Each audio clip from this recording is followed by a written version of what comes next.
by welcoming all of you, students. A lot of familiar faces here. I'd like to open this event by welcoming all of you, students, staff, faculty, administration, and the Dallas community, to Mexican American Studies' first guest lecture series of the 1985-86 academic year. My name is Esteban Flores. I'm Director of Mexican American Studies. I'm an Assistant Professor of Sociology as well. The guest lecture series offered by Mexican American Studies offers exciting and what I think is innovative speakers drawn from a variety of areas. As a program offering a curriculum, our guest lecturers are recognized experts in their own academic disciplines. As well, we have sought speakers who are recognized for their work in politics, social change, and other areas affecting the Mexican American community. During my first year here, we were fortunate to bring Mayor Henry Cisneros from San Antonio to talk about politics and the Hispanic community. Last year, we heard the trials and tribulations of the Nicaraguan people from the Vice President of the Nicaraguan Supreme Court. This year, we are indeed fortunate to have with us the President of the United Farm Workers, Cesar Chavez. Before introducing Cesar to you, I would like to thank and recognize Dean Hal Williams for his encouragement and support of the programs like this one. Hal, where are you? By the way, where are you? He's way back there. Thank you, Hal.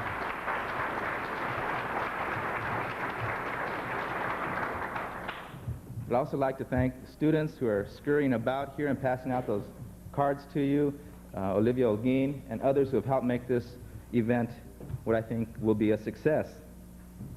I'd like to mention that we will have time for questions and answers after Cesar's presentation. And we will just do that through you raising your hands. We'll recognize you and we'll hope to get to as many as possible. I must mention that there is a class in here at 1:10 p.m. and I hope we can make an orderly exit at about 1.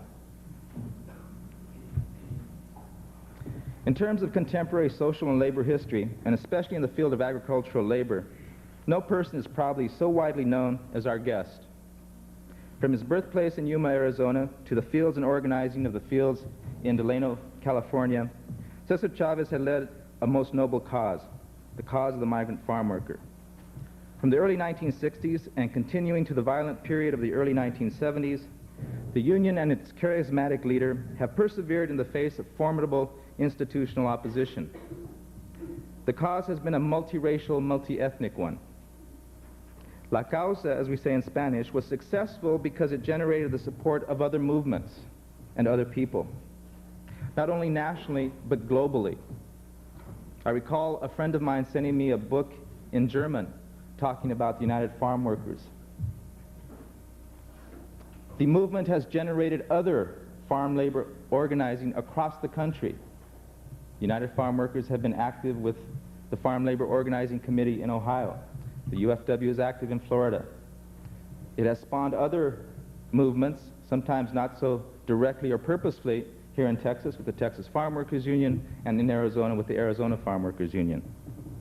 But more than what has gone on now are the conditions that are faced by the workers in California at the present time. And to tell you about those current conditions, about the new grapes of wrath, would you help me in welcoming and giving a very warm SMU welcome to Cesar Chavez of the United Farm Workers Union.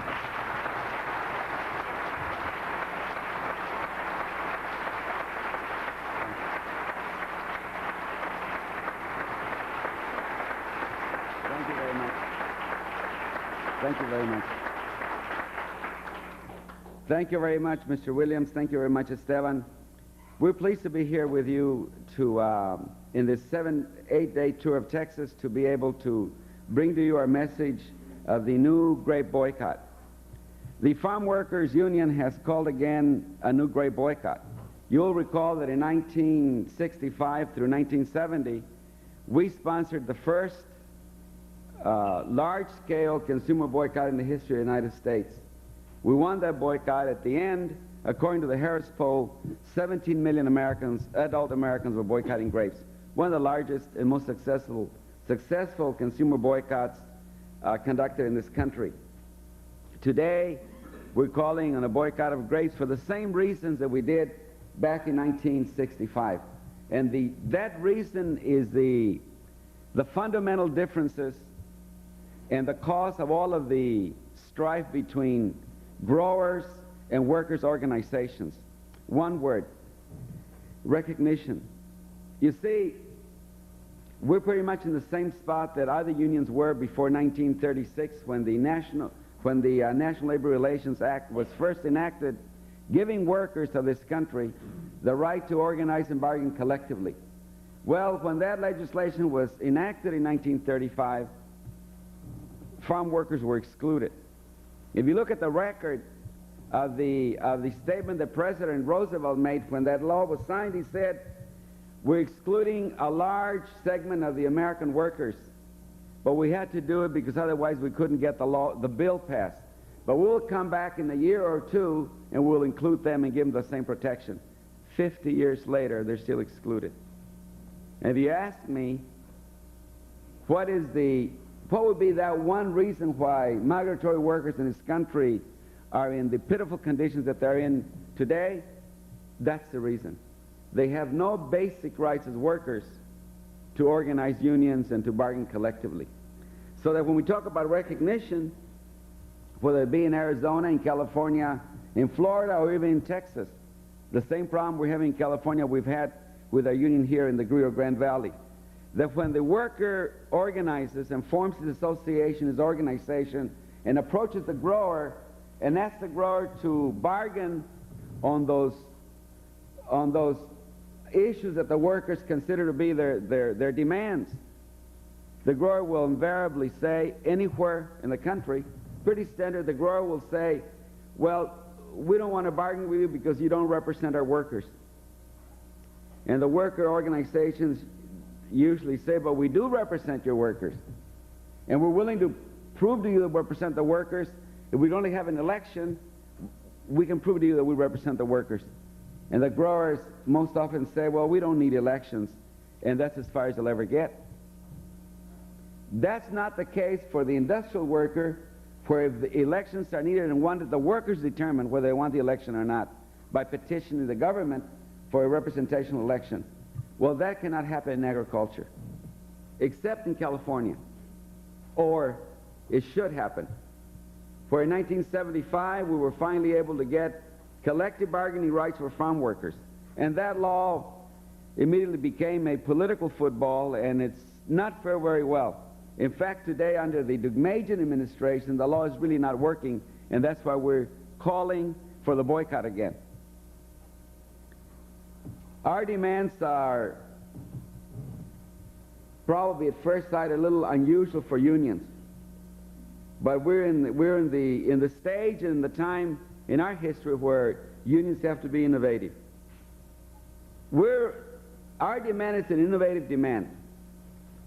We're asking the table grape industry, which we're boycotting. We're not boycotting raisins, and we're not boycotting wines.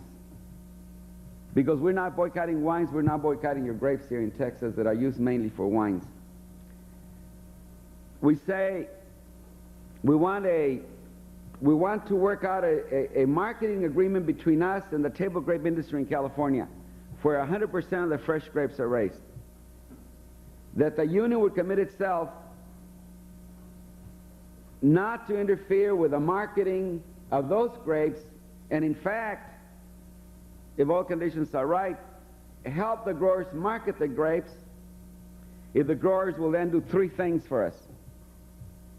We want the growers to commit themselves, irregardless of the political winds in California or the national politics, that when workers ask for elections, that those elections will be fair and free, and that the growers will not engage in what they've been engaging now for 10 years in harassing the workers and firing the workers when they suspect that the workers are union members.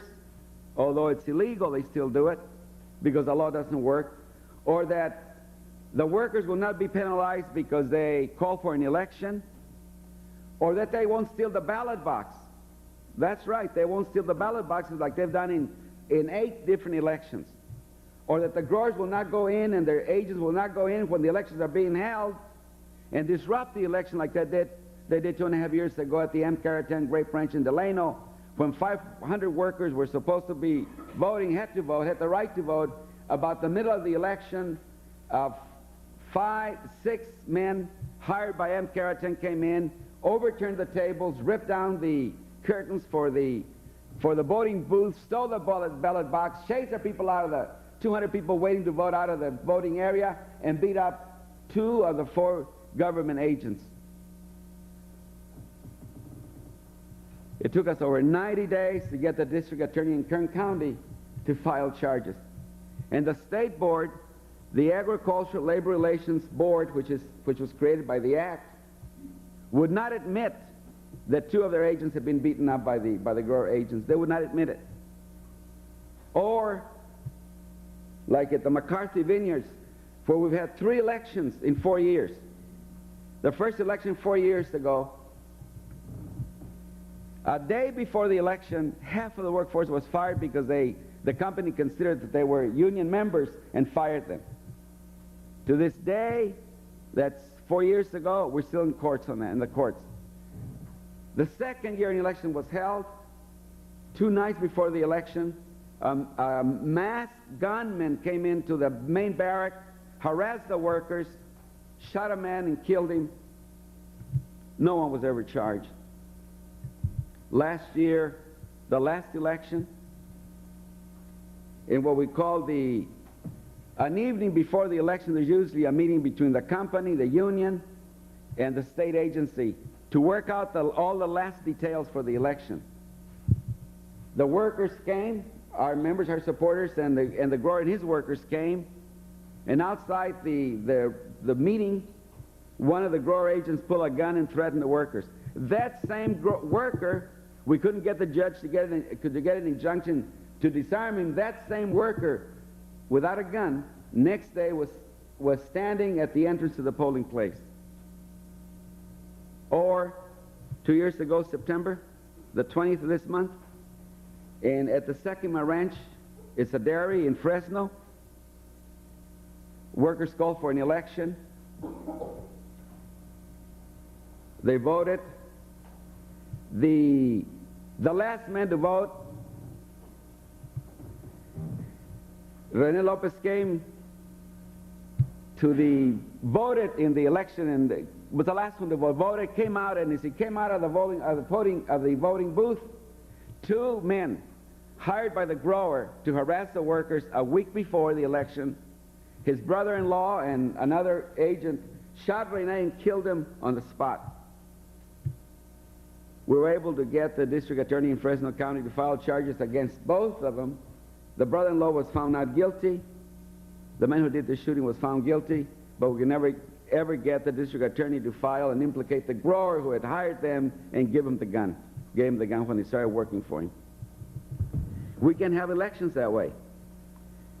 It has to remind you, if you believe what I'm telling you, it has to remind you of elections that we hear happening many miles away from this country. But that's what happens to us. And we can't have elections. In fact, we're so worried now that we can't even, if we call elections the workers, because the law doesn't work,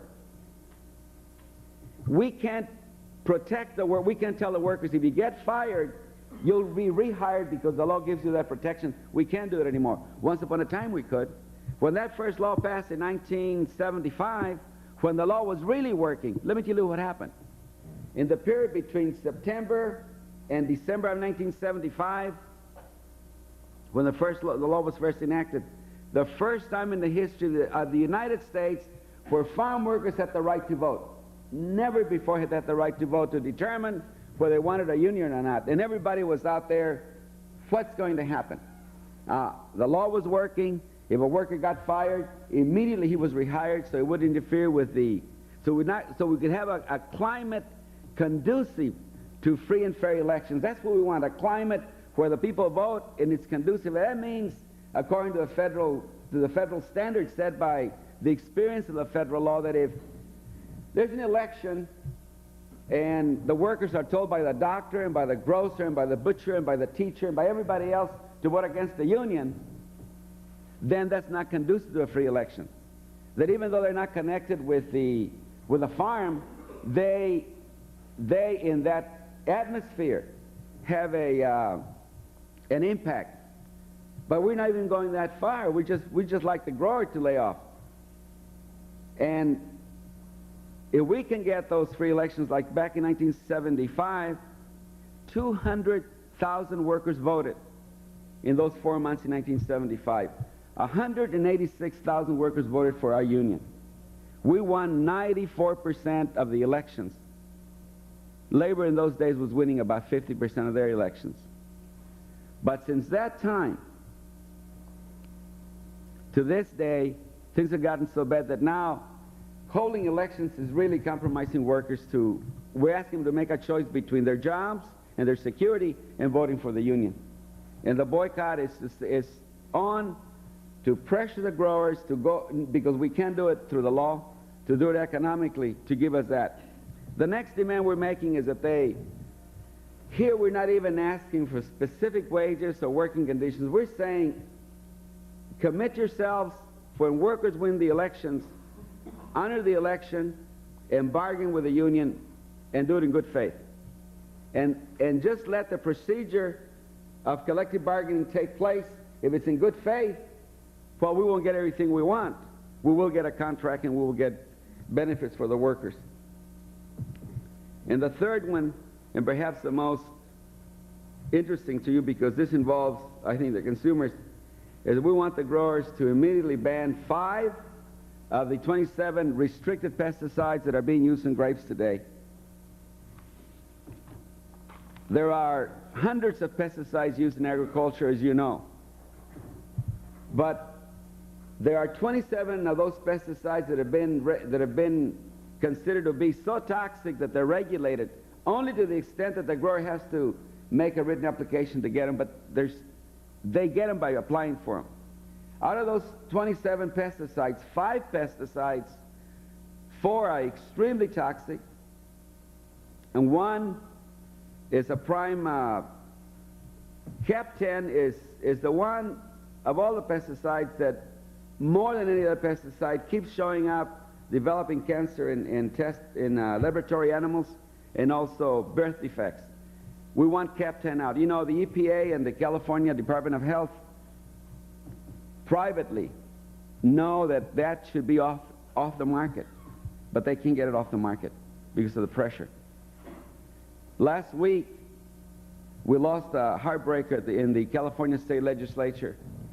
We had band together with a number of people to put in the law a simple, which you consider would save people's lives, a simple bill that said that any time pesticides are sprayed in California fields, that is the law, the responsibility of the grower to put a sign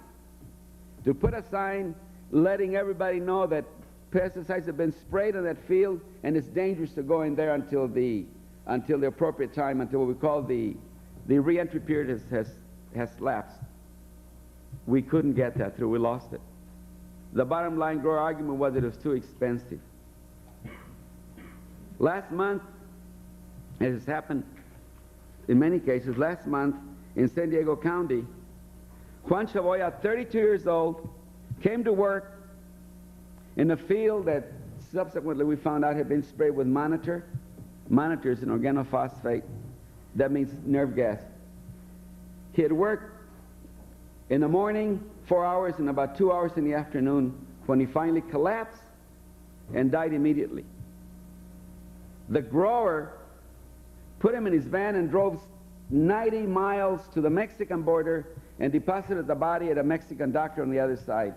We found out because the doctor called us, because he thought it was unusual. And we raised the question, why wasn't the death reported to the coroner, and why was the death, what was the cause of death? So we got the University of California, San Diego, they're still doing studies. The grower changed his story and said, no, he wasn't dead. I was taking him to get medical aid. He was 10 minutes away from El Cajon. Has excellent medical facilities.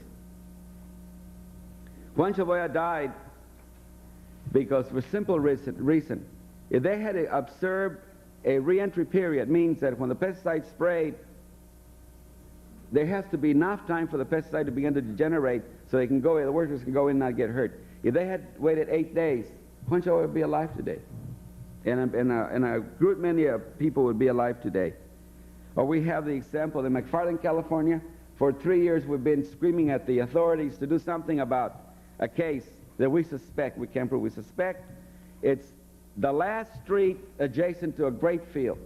18 families. In the last 5 years, 9 kids have either died or are dying of cancer. Is that a coincidence? We finally got the state 2 months ago. The water in most of the valley towns is contaminated. Oh, they say no, but it is, we know. Because they'll come and they tell you, they usually go to the schools and they tell the school authorities, the health departments from the counties to the cities say, it would be advisable not to let the kids drink the water from the tap. But Arvin has poisoned water, and so is Parlier, and so is Delano and Selma, and on down the line.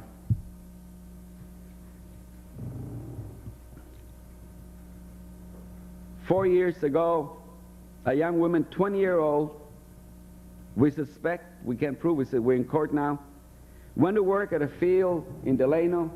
The field, we know the field had been sprayed with parathion. She got violently ill, went to the hospital for 3 weeks, recuperated, finally they made it, got well, went back to work. 8 months later, she had a baby boy. And the baby boy was born without arms and without legs. That's a fact. Without arms and without legs. We suspect that the parathion did that, but we can prove it. Now, we know what has to be done to protect workers in what we call the immediate danger of poisoning or death. We don't know what to do about protecting workers or consumers and with the long-term effects of pesticides. We haven't found the answer, but we know we've been doing it for 20 years.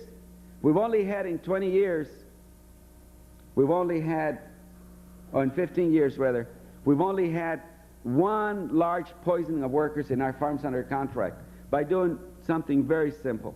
Our contracts say when various pesticides are applied, depending on the pesticide, there has to be a posting sign where everybody knows what was sprayed. There has to be a re-entry period observed. If you spray parathion, 21 days, at least 21 days, if it's very hot, 28 days, no one goes to work there. Workers who are directly connected with the pesticide, either mixing or flagging the plane or transferring or transporting pesticides, are given monthly a cholinesterase test. That's a blood test that determines the cholinesterase base level that functions. And I'm not a doctor, so I can't give you all the technical, but it functions with the nerve system. And what we know is that when the coronary system begins to deteriorate the level, that's when death occurs. So if the level begins to drop, the rule is that the worker is assigned to another job, the body replenishes the cholinesterase, and then he can go back to work. We have not had a death yet by doing those very simple things. Having water and soap to wash workers' hands when they're working on fields that have been sprayed before they smoke a cigarette, before they eat, before they go home, and giving them protective clothing, garments. Very simple. We cannot get the industry outside the ones we have under contract to do that. I heard in the news today that the environmentalists and the large corporations that manufacture pesticides had a meeting, and they finally agreed I guess you heard the news yesterday, they negotiated an agreement to go before the Congress and ask for some changes in the pesticides. I'm anxious to find out what they agreed to, because heretofore many people have fought the pesticide menace, but many people have been more concerned about eggs and about birds and such things, and very little has been said about farm workers. Farm workers are on the line, and they're getting killed and maimed more than anybody else. Now, the next demand we have on the growers is that we want them to join us to set up a nationwide testing, a permanent testing operation. So we'll test, in this case, grapes, and when we get other growers under contract, other products, to test them for pesticides residue, and then periodically release that information to the media and let the media give the information to the consumer so the consumer can make its judgment about whether they eat or do not eat that particular fruit or vegetable. Those are the demands we have. Now, the boycott was called a year ago in July. We started working really at it 3 months ago. The boycott is working. A lot of questions are asked. Well, how can it work? It's not like the 60s or even the 70s. People are now generally, I don't know if you heard this, but generally, mostly the media says that it's not going to work. Things are really bad in this country. Nobody's really active. Nobody cares about practically anything. And we're saying, well, that's not what we're finding. We're finding that there are people who do care. One of the charges that they level almost always is against the students. I guess you've heard that being students. But I don't see, yeah, sure, we don't see people demonstrating like before back in the 60s. But people are concerned in their own way. I'm sure many of you here are concerned about many things that are happening regarding all the issues that face us. So that goodwill is there. But we have also a large group of people who supported us the first time. 17 million adults supported us the first boycott. Now they've multiplied, they had their families have grown, so I could say maybe 34 million. And it's maybe, who knows, but we are being very effective. And how do we know we're being effective? It's very simple. The grapes in California, and you'll probably see them here too, are very cheap now. In California, we're getting grapes for 19 cents a pound. That was the cheapest we ever got them. And people say, well, how are you going to win if they're selling them at 19 cents? It's kind of hard to maintain your principle if you like grapes at 19 cents a pound. But we're saying that we're winning because we don't even have to stop the sale of grapes to win. If they lower the price enough, they will not make a profit, and that's what's going to get the growers to come and bargain with us like they did the last time. And it's also working because the times has changed and we've changed. We now have a very effective, it's been dubbed by the press, they call it the high-tech boycott. It uses computers and know anything about computers, but the other side uses them too, so we thought we'd get ours and compete with them. But it's working. And but everything we've said really is that comes down to the tragic fact, is a tragic irony that the men, women, and children who plant the seed and cultivate the plant and harvest the greatest abundance of food in the history of mankind in this country. You see it in the supermarkets, in your tables 3 times a day. No one produces like this country produced with the help of farm workers. Yet the men, women, and children who produce this great abundance of food that feeds all of us and the half of the world, sometimes they don't have enough to eat themselves. That is a tragedy. That is why we've been struggling for 37 years. You didn't hear of us. You didn't hear about us in the first 20 years because nothing that we did ever amount to much, and we never won anything. You began to hear about us when we started winning. But we've been at it for 37 years, and that's why we continue the fight. Very simple. All workers in this country, even in the most poor countries, the rights of the workers are in the constitutions of those countries.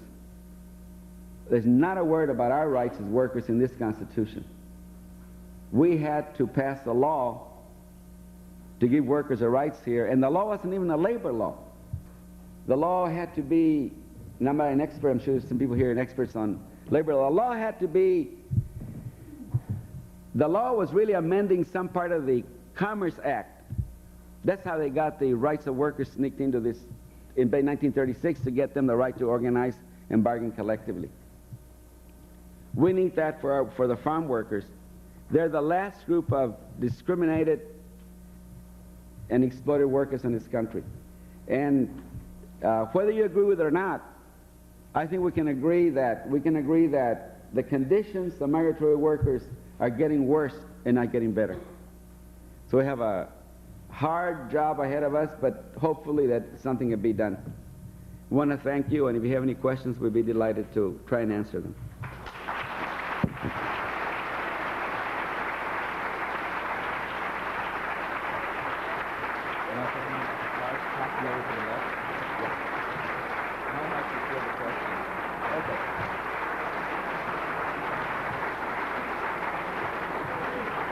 Go ahead and mention the card then.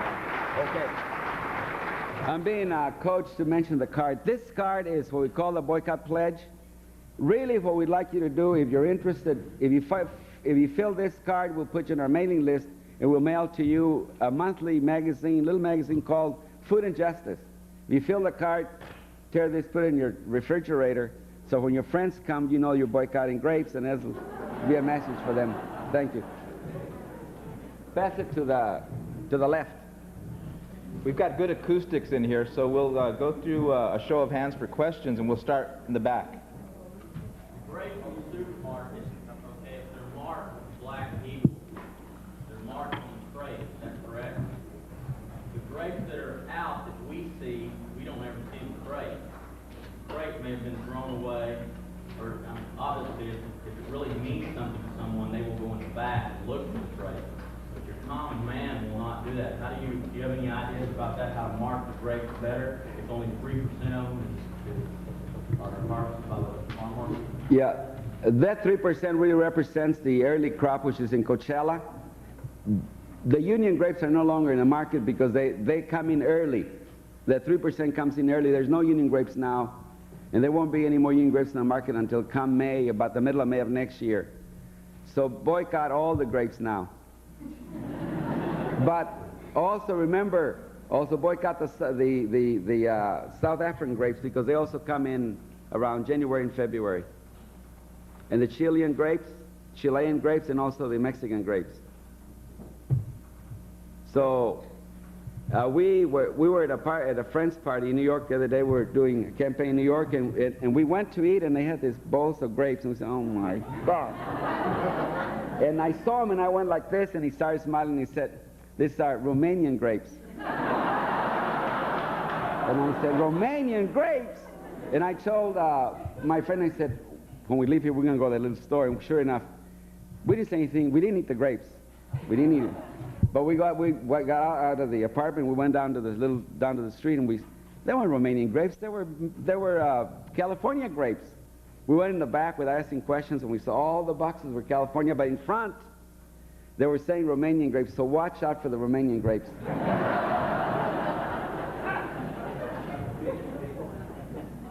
Marcos, do you have a question? Yes, I was wondering if you might be able to share with us a little bit more. You just labeled the boycott high-tech. I was wondering what other kind of strategies there's going to be a little bit difference between 85 and 65. Okay. Now, in the first boycott during the 60s, I'm sure you heard about that, we were able to attract literally millions of students to help us in all kinds of ways. Well, many of those students are now, wealthy, some of them.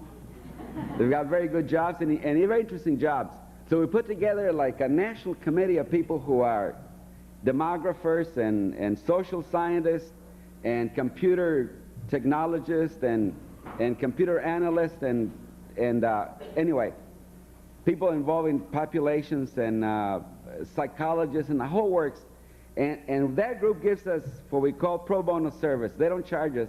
What they do is they go around, they're going around all over the country. They're doing one in Texas right now, and doing a demographic study and a marketing study to find out who eats grapes first, and secondly, where do they live, and who are they? So then we can have a direct marketing. So we sent mail, and we'll run little ads, not expensive ads, some magazines that if we find out, for example, that sailors, people who like to sail, eat grapes, we may run a little ad in a sailing magazine and send them a letter asking them not to eat grapes. Very complicated, but it works very, very well. And I don't have to worry about all that. They know it. We sit there and it's hard to believe, but it happens. Question? Say a word about red coach lettuce. Red Coach lettuce is still being boycotted. It's a company in California that has done pretty much what I described a little while ago about the elections and so forth. That company had 30 crews. They're down to 6.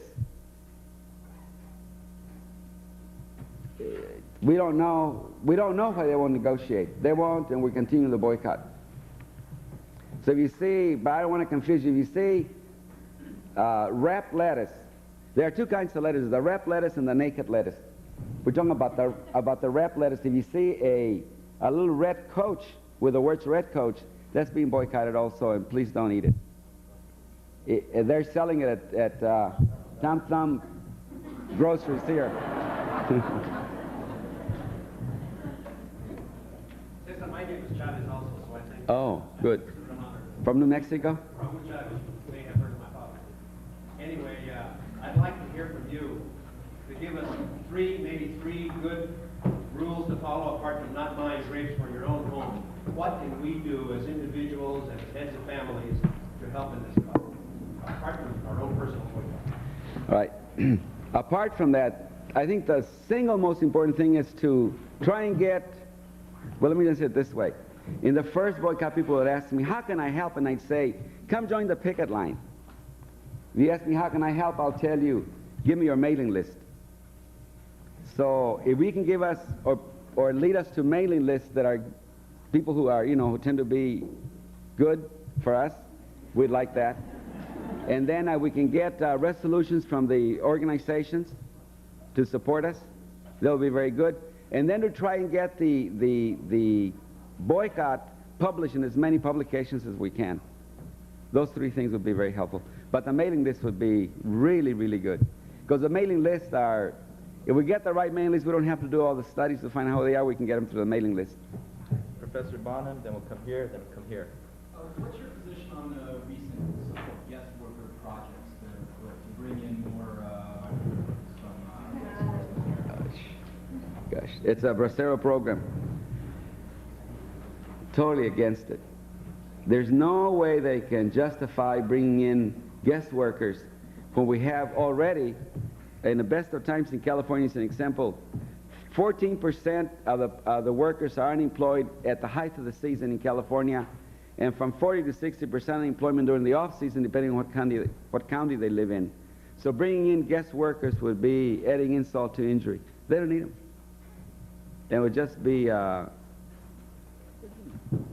deprive workers. See, they're doing it because the growers have had a goal, they've had a strategy for many years to keep what they call their labor pool, to keep a large labor pool of people competing for jobs with other people. They keep the unions out and they keep the wages low and they keep exploiting the people. And as long as they have that available pool, and the guest worker program, they're worried because there are like 2 to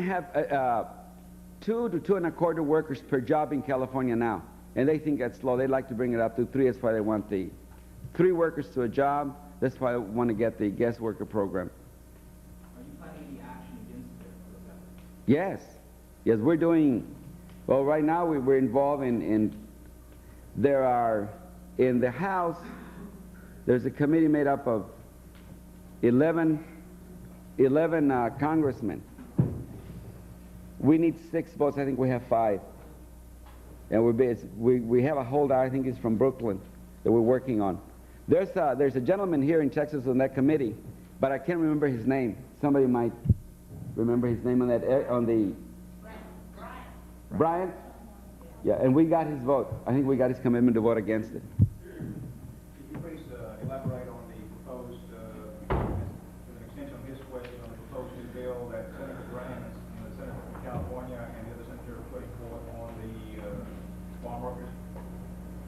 Proposal that's to exclude 20% of their pay until the migrant workers go back to their new locale, and et cetera, et cetera. Oh, that's the same thing. That's the guest worker program. It's ridiculous. Well, let me tell you. Can you elaborate on those particular provisions of that legislation? Well, see, what they know, the provisions are because they already know what's going to happen. What's going to happen is what happened in Western Europe, pretty much, what led Switzerland to enact about 8 years ago legislation banning all immigration into Switzerland because they experimented with a guest worker program. They'll bring guest worker programs here from Mexico mostly to begin with. And when they get here, they're not going to stay there for a long while because we'll be agitating them to get out of the field and become free agents. And a lot of people will be doing that. So the idea of holding back the money It's to like, to keep them in servitude. You don't get your money, you can't leave, right? Of course you won't leave. They know what's going to happen. And the other thing too is that they pay piece rate. And this is, the idea of holding back the money is not a new idea. It's used by agriculture. Here's how to do it. When I was a farm worker, I used to do it to us. Say we're picking tomatoes. And during the first picking, of course, there are not very many tomatoes. Most of them are green. But then during the second and third pickings, there's a lot of tomatoes. But during the fourth and fifth and sixth, you can't hardly make any money. So you make, if you're smart, you do the first picking, and you get the second and third pickings, and then leave because you can't make money. To stop you from leaving, they start holding back so much a box. They call it a bonus. And they give it to you if you finish the corrida, or mean you finish the season. That's the other reason why you're doing it. But whatever they do is not going to work. See, it's a new era. I mean, you know, gee, it's like TV, I suppose, and radio and other things. People out there aren't dumb, you know. They may be poor, but they're not dumb. They may be poor, but they're not dumb. And they want also, they have taste. They like the same things we like. There's a question here, and then we'll go back over here. What long-range effects would you say realization of the group's goals have on the price of grapes here in Texas? I'm sorry, on what grapes? On the price of grapes here in Texas. In other words, if the group realizes its goals, what's that going to do to the price of grapes here in Texas? Well, see, your grapes are wine grapes.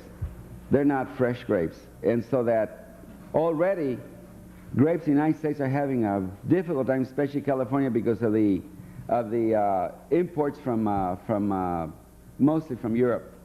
Europe and France and in Italy especially have a tremendous amount of wine. There's coming in here cheap wine, is competing and knocking the heck out of the markets here, so that the grapes in Texas, and now they're having a lot of grapes in Washington State, and maybe New York State's going out of business this year. It looks like most of the growers in New York State, who was the second largest producer of wine grapes in the country, may go out of business because Taylor Wines just folded up. And so that we are not going to, our work doesn't interfere with the wine grapes at this point. Antonio, back there. Following up on the questions that were being asked a while ago, I was wondering, in your opinion, does illegal immigration have any effect on the farm labor movement and on the labor movement in general in this country? Yeah, it has an impact. Well, you see, because the more workers you have vying for the same job, the more competition there is, and the less likely we're able to organize, and the lower the wages and so forth. But we don't subscribe that they shouldn't come in. And in fact, we say if they're good enough to be exploited, they're good enough to have a union if they want a union.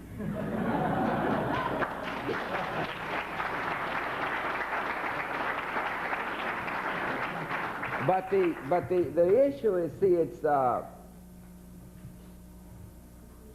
my big gripe is with the countries where they're coming from, because see, Mexico, the old mother country, you know, they sit there and that's how they get.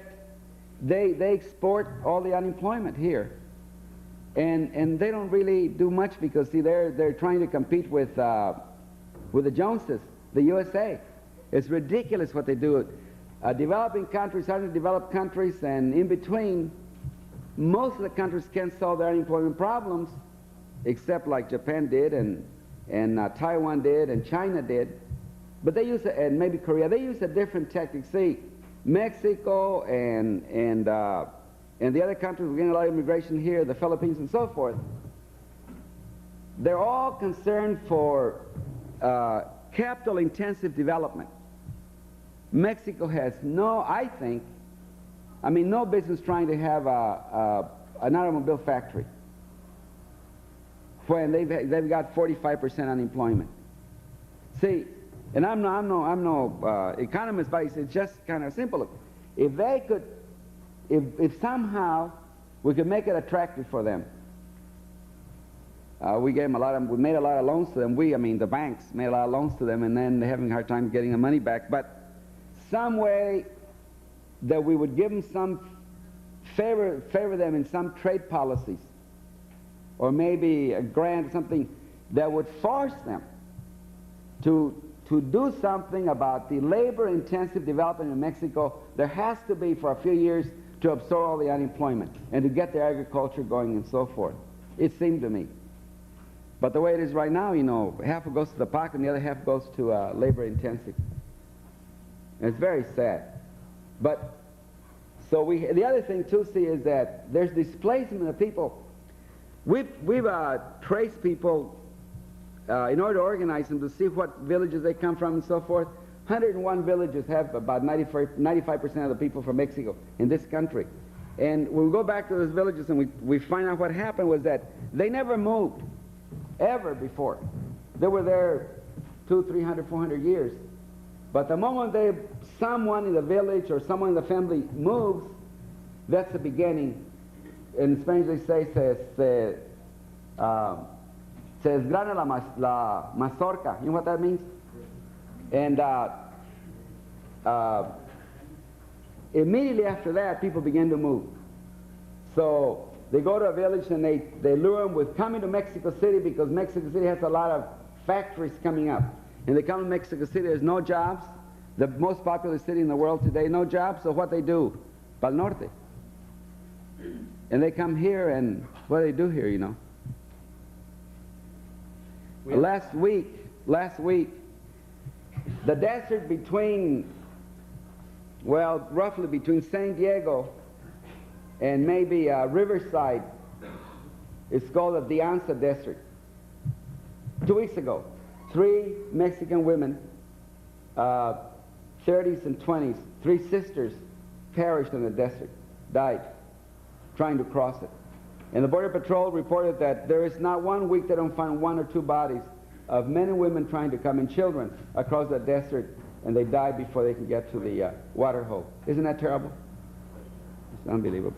We'll have one more question. I've been informed that there's a class in here at 1 o'clock and not 1:10. So we'll have one more question, and we'll have it from Professor Jefferson. What is the average wage of a farm worker, and how do they live? What is their level of material cost?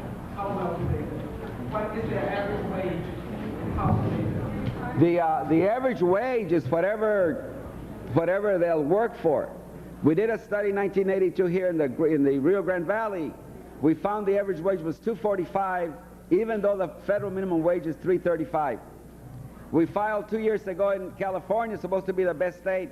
We filed suits representing 2,500 workers, three large grape growers paying them less than $2.50 an hour.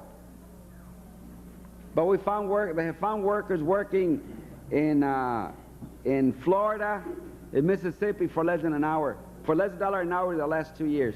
So it's all over. They're very low. If you have signed your cards, please pass them to the left. We'll have somebody